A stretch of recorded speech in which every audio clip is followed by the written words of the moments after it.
Never heard of until I heard Tom Elliott on 3AW this afternoon talking about this pop-up ice rink, which I'm sure is a modern feature of a wonderful city, and Melbourne does this probably better than anywhere else. But then to hear that there's a certain grading of pricing based on Indigenous and non-Indigenous is weird. Now, of course, there's one way to look at this, which is the normal ticket's $34 and $17 is the discounted ticket. I see this as a private business, which means their cost of doing business is $17, and then they put the profit on top in order to make a buck. I fear for whoever the person is who's going to be handing out the tickets in the little ticket box here, because good luck being able to prove or disprove Aboriginality when a kid works out, I can get in for 17, not 34. Well, Paul, that's right. And so what do you or I just go up and say, I'm Indigenous? Where is this?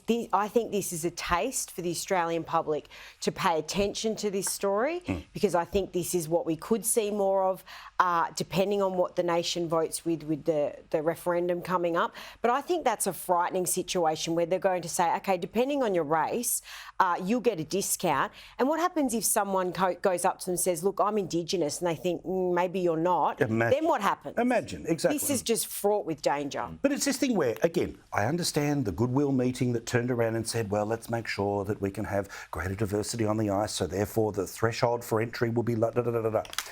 But again, the idea that you're turning around and pricing based off ethnicity, and I understand that Indigenous, First Nation, not ethnicity, but you get the point I'm trying to make. The idea that two different Australians will pay a different price is madness. So, mate, this is the problem with The Voice. You are permanently dividing this country by race.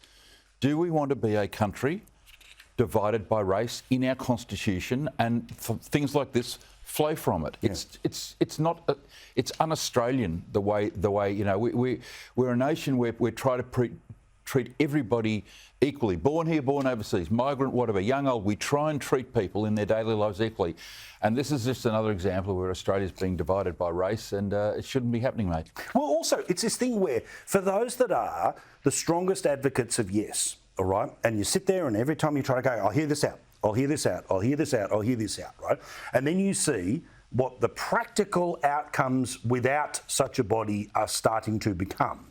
That literally the procurement contracts, that again, when you work for government, and again, this is why it matters what I talk about here, about the whole government is so big that either you're dependent on them as the customer or you're dependent on them as the provider, is they turn around and say, well, your current workforce is not diverse enough. So we won't give you the contract to cover the pothole unless you've got X% this and Y% that. Well, at some point in time, in terms of minority groups, you literally will statistically run out.